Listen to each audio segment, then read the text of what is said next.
Alright. Don't get excited, yeah? This is the first video on this channel I've put a top on, yeah? And I'm just doing this to see how the people react. I'm just doing this to see how these numbers go. Because everyone's hating, put a top on, put a top. Bruh, why are you so excited? That's my question. Why are you so gassed about my nipples?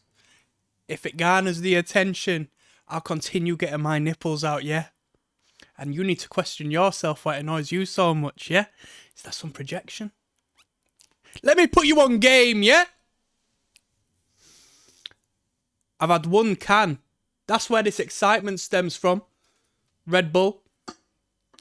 A Tyson Fury Furosity. Berry Energy. Am I going to have a heart attack? No. Because I don't breathe that into existence. But am I needing to stop? Yeah, probably. As I've said numerous times before, Red Bull. This is a black metal video, by the way. So peep game here, yeah? If you're into black metal, if you're into the esoteric, if you're into magic, if you're into the... This represents Saturn, yeah? Saturn is Satan. The horned god, that's what the bulls represent.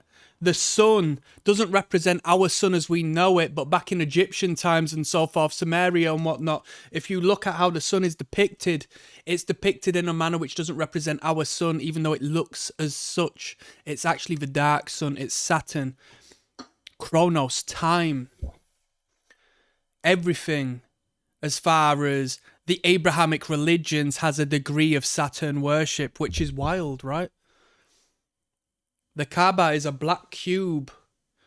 The hexagon, which is represented upon Saturn's North Pole. Ooh. In Judaism, they wear the black cube upon the head. And in Christianity, they have the cross. And when you fold the cross up, what do you get? You get a cube. I'm putting on game tonight, people. I'm putting on game tonight. And that's not... no disregard to any religious peoples or theories, because I'm still finding my path, right? But when we're talking black metal, we got to go into what you people should hopefully be interested in if you are a fan. Let alone, we got Red Bull, we got Monster Energy, yeah? Hebrew for 666 on the front of Monster. We shouldn't be drinking this shit. You might believe in Satan, you might support Satan, but the reality of such is Satan isn't here for you. It is the destruction of what you are. The diabolical as opposed to the Most High. Come on now, people. I'm starting to enjoy black metal. I am starting to enjoy black metal. It took me a moment when I was younger. When I started to get into extreme music to the degree where I was buying flipping merchandise, we had a fantastic shop in our city centre back then, man, and it sold incredible music merchandise. Cannibal Corpse shirts, Dark Throne shirts, like legitimate great metal bands that, of course, pulled enough and had major label support to ensure that the shop in question had a good enough support and financial revenue. Fantastic. I started purchasing from there. It was where I found the band Gamma Bomb. I was a young metalhead. I knew about thrash metal. I didn't know about hardcore. And I asked the person at the desk, a woman whoever she is, wherever she is right now, hopefully she's still with us. She was relatively young. She put me on. She said, what do you think about crossover? And I thought, what the fuck is crossover? And she put me on to Gamma Bomb. Citizen Brain was the record. Put on Your Bullet Belt was the track that I still remember to this day from this record. Because that influenced me and that was cool to me. And I had a bullet belt. I didn't wear it in public. Because even though I was young, I still knew I'm going to get shot wearing this stuff. Even in the great England we don't live in today. Okay? So... I listened to a few acts. I referenced Dark Throne because being my younger self, downloading music off of LimeWire willy-nilly, I had a couple of Dark Throne tunes. The original wave, right? When I say the original wave, Fuck the first wave, whatever you call that. The real black metal is the Norwegians, right? The real black metal is the second wave. What came prior? Who gives a fuck about the roots? I don't. Fuck the roots. Bullshit. Who cares? Them lot did things nice.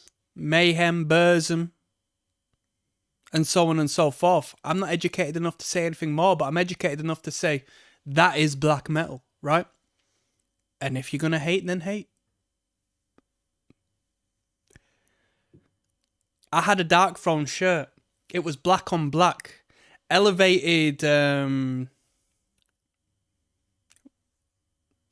font would be a stretch. Elevated logo. And then on the back it said True Norwegian Black Metal.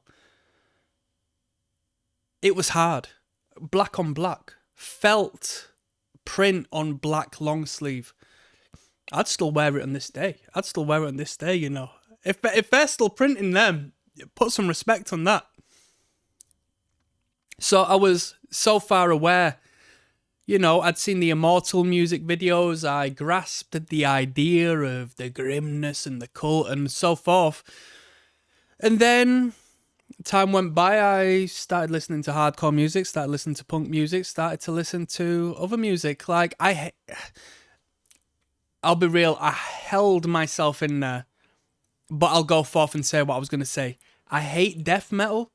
Traditional death metal, I think, is boring because it isn't for the dance floor. I want to tap my toes. I want to go for a dance. I want to engage. I don't just want to stand there and watch some virtuosos wank off. I'm here for myself first and foremost. I'm not here for the band. Such as everybody in that crowd. That's marketing 101. People are egocentric. They're self-indulgent. If you feed the people, if you engage with the people, if you give the people what they want, then you will succeed and elevate as a band, or at least, the very least, succeed to a degree where you get picked up by some monstrous individuals in suits and ties who say, you know what, we can spread these people to the masses. So I went off in a different direction, continued listening to thrash metal, enjoyed extreme music, gore grind and the adjacent sounds. You know why I won't reference them. Like, no need. The algorithm, like, that's a naughty word. And now, at my big age, having experienced the music I've experienced, having still appreciated dance floor music, having still appreciated groove and rhythm and the crowd participation,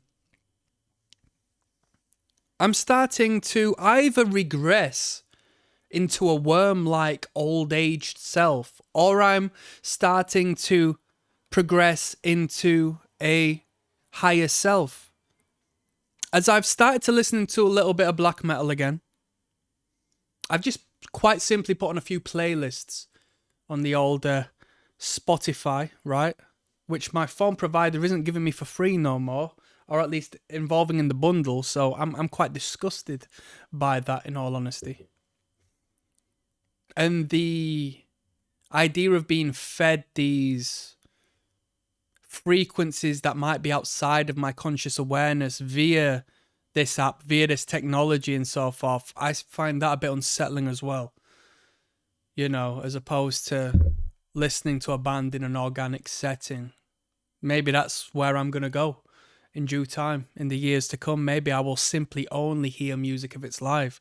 I think that would be quite a rebellious means of doing so. But, or at least when it comes from a format and an individual, as to where it comes from the source, as opposed to goes through a middleman to, you know, create some degree of disruption or differentiation of the original material. I'm looking at these things deeper, people. This is real life. These mainstream, these Universal labels, these Sony labels, these Warner labels might have a hand in some things. They work with particular methods. That was a joke. They definitely don't. That's bullshit. This is hypothetical. So I started to listen to black metal off a few of these playlists, and you know what? In my more mature state of mind, not more intellectual, I'm probably more dumb than I was back then, but in this more mature state of mind, I found a value in the meditative connection I have found with the consistency and drone-esque essence of some of these black metal bands. People always said, "Oh, black metal's about the atmosphere, bro," and it's not I never understood that. And right now, it came to mind as I was listening to these bands, the atmosphere, but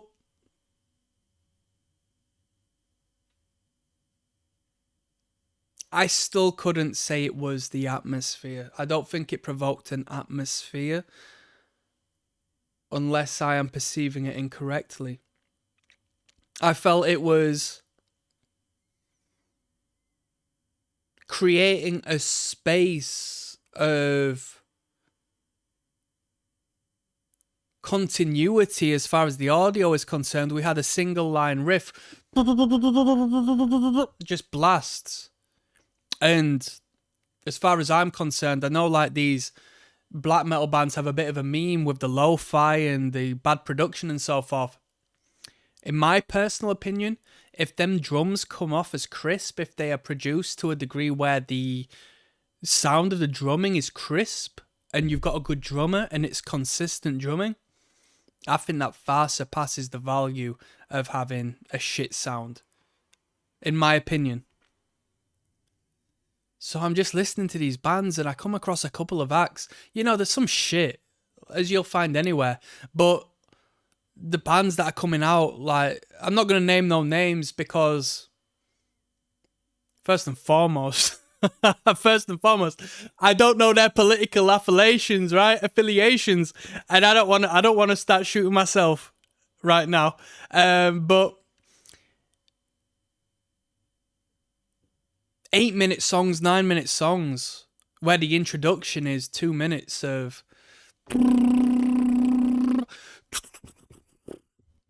And it's produced nice, it's produced well. I'm sitting there and it's just giving me food for thought. It's allowing me to transcend into a space beyond where I'm residing at this particular time. It's giving me space to think that is separate to hearing one riff after another riff and some guy going or some hardcore guy talking about how much he hates you. I hate you. You're a liar. You did me wrong. And then the song's over in sub 2 minutes. Or I'm put in a space when I'm listening to hardcore or thrash where I'm identifying myself with what I love, which is the dance floor, and I'm engaging with a crowd, and I am, in a way, such as the black metal, transcending in a space above and beyond where I'm imagining myself in an environment where I'd go for a dance and enjoy the boogie, and that's a great riff, and I'd love to tap my toes to this riff. This is different, and it's fantastic, because when I was younger, I perceived this as long. Now I'm older, I perceive this as time to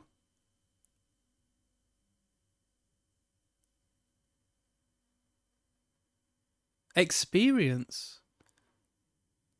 As I said initially, there's an esoteric element to the drone-like essence of some of these sections. And I'm not saying black metal as a whole, because there's some black metal acts most definitely that are writing like 4-minute tunes and it's like section. But I'm talking about those acts that have a continuous